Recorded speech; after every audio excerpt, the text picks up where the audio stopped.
कि हमने क्या नहीं किया है अफगानिस्तान के लिए as a country and as a people. कि हमारा दहशतगर्द तो है, वो एक्सट्रीमिज्म है, वो जिहादी कल्चर है, वो जिहादिज्म है, इसको हम क्यों एड्रेस नहीं कर सके। देखें जी, आपकी सारी जो मिलिट्री मशीन है, you always take inspiration from Ghori, Ghaznavi, Abdali, Babur, they all are Afghan. आज आप देखें रिवर्स पॉलिसी कि लोगों को कि एक्सट्रीमिस्ट नहीं आ जाएं पाकिस्तान में, हम लिबरल लोग बैठ गए हैं, हमें चंदा दो कि हम इन दहशतगर्दों को मारें। देखिए इस तरह कभी भी आप इस मुल्क को आगे नहीं लेकर जा सकते। किस सियासत इमरान खान साहब कर रहे हैं, जरा ये इंडिया को जिसे कहते हैं ना आंखें दिखाते हैं, और अफगानिस्तान तालिबान को कहते हैं इनको हाथ ना लगाना वरना ये दहशतगर्दी तुम्हारे मुल्क में आ जाएगी। तो इस्लाम आता नहीं है, इनकी जो ठुकाई करता है वो सिखाता है इन्हें। तैमूर आके सिखा देता है, बाबर, आप जो देखिए जो आए सिखा देगा इनको इस्लाम। ये झुक के बैठ जाएंगे। आइए बताइए सर, क्या क्या खिदमत कर सकते हैं हम आपकी। ना तो टीटीपी का साथ है, उनके साथ तो जंग जारी है ही, परंतु जो अफगान तालिबान है उसका भी सपोर्ट पाकिस्तान के पास अभी नहीं है। नमस्कार दोस्तों, ये ज़्यादा पुरानी बात नहीं जब अफगान तालिबान ने अफगानिस्तान में वापसी करी थी और भारत को वहां अपने सभी मानव विकास के प्रोजेक्ट बंद करने पड़े थे। पूरी दुनिया में चिंता थी कि अब अफगानिस्तान में न जाने आगे किस तरह के हालात हो।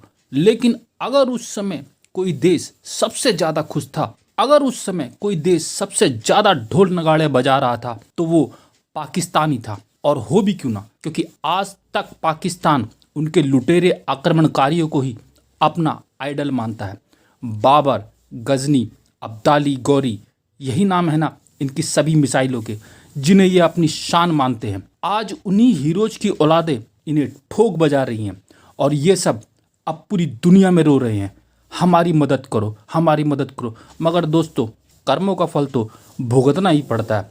कोई इन्हें ये जरूर बताए कि हमने क्या नहीं किया है अफगानिस्तान के लिए as a country and as a people.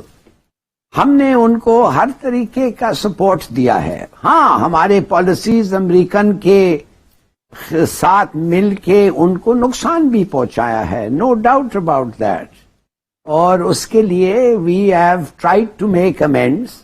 और अब जब ये तालिबान आ रहे थे, हमने इनको भी मदद की बातचीत में, ये और वो।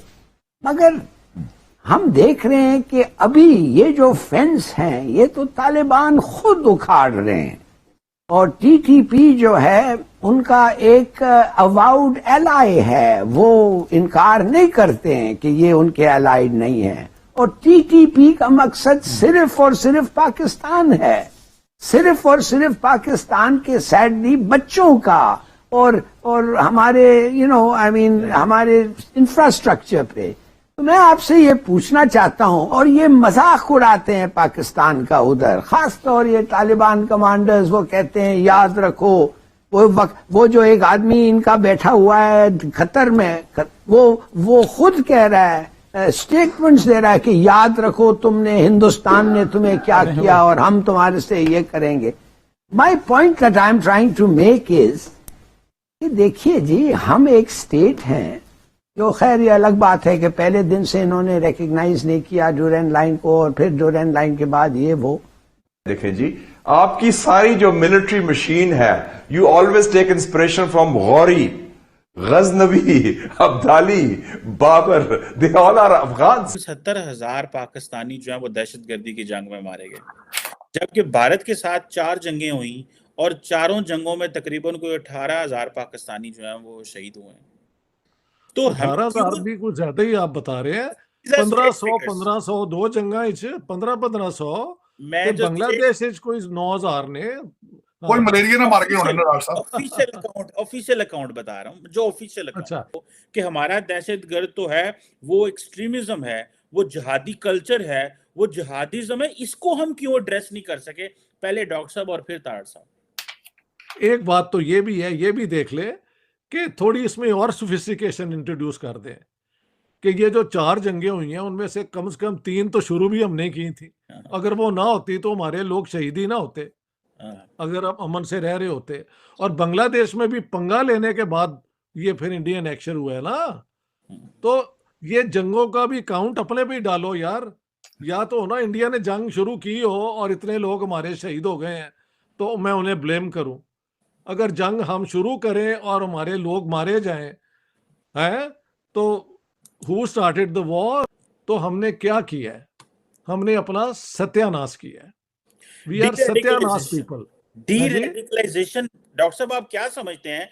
देखिए, सऊदी अरब का पूरी दुनिया में डी-रेडिकलाइजेशन मॉडल है। फॉर एग्जांपल सऊदी अरब ने क्या किया, तारड़ साहब मैं आपके साथ शेयर करता हूं कि जब उनको पता चला कि बहुत सारे लोग जो हैं वो अलकायदा और इस सोच के हैं, उन्होंने पकड़ पकड़ के जेलों में डाला। जेलों में उन्होंने मौलवी भेजे, उनको किताबें भेजी, स्टेट के बारे में बताया, उनको ब्रीफ किया कि स्टेट क्या है, हमारा मजहब क्या कहता है, मोनोपोली ओवर वायलेंस किसके पास है। उनको प्रॉपर डी रेडिकलाइज करके जॉब्स दी गई, उनको बहुत कुछ किया, जो कि एक्सपेंसिव मॉडल है, इसमें कोई शक नहीं है। हमारा जो डिस्कोर्स है उसमें जिहादी जो निजाम है, जो हमने लोगों को इनकरेज किया कि जिहाद जिहाद जिहाद। आज आप देखें रिवर्स पॉलिसी कि लोगों को कि एक्सट्रीमिस्ट नहीं आ जाएं पाकिस्तान में, हम लिबरल लोग बैठ गए हैं, हमें चंदा दो कि हम इन दहशतगर्दों को मारें। देखिए, इस तरह कभी भी आप इस मुल्क को आगे नहीं लेकर जा सकते।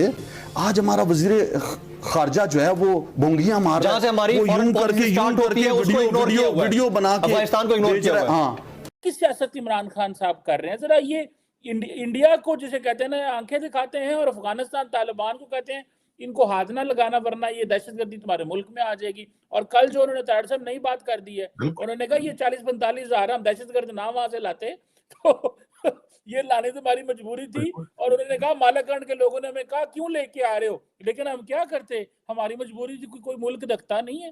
तारड़ साहब, हम अगर अफगानिस्तान के 50, 60, 70 लाख बंदा पाकिस्तान में रख सकते हैं, वो हमारे 45 हजार दहशतगर्द नहीं रख सकते। ये खास सब किन गल्ला करते हैं साहब? मैं बिल्कुल यही कहने लगा था कि वो इंडिया के साथ रवैया उनका ये है, और साथ टीटीपी के साथ देखिए उनका रवैया क्या था। हैरान हो, कल से वो जो उन्होंने स्टेटमेंट छोड़ी है, the whole world is watching it, whole world is listening. वो जो बार बार खान साहब खुद भी कई दफा कहते हैं, मुझे कहते हैं तालिबान खान, कल इन्होंने उसके ऊपर स्टैंप लगा दी, स्टैंप। और दूसरा आपने देखा होगा, चले वो तो अलग की बात है, टीटीपी के खिलाफ कभी खान साहब ने कोई स्टेटमेंट नहीं कभी आज तक छोड़ी, उन्होंने कुछ नहीं कहा। और मैं हैरान था, मैंने वो बिल्कुल पढ़ा है आर्टिकल कि how a biggest opportunity of the century was missed, कि मोदी साहब ने आना था, उन्होंने वो बलूचिस्तान के लसबेला के अंदर वहां मंदिर पे जाना था, उन्होंने वहां पे 10 दिन रहना था, फिर आके उन्होंने जो पाकिस्तान के साथ रिलेशनशिप और ट्रेड शुरू करना था। ये इस वक्त जरूरत है इस वक्त भारत के साथ, लेकिन how a biggest opportunity was missed, big opportunity of the year, of the century matter.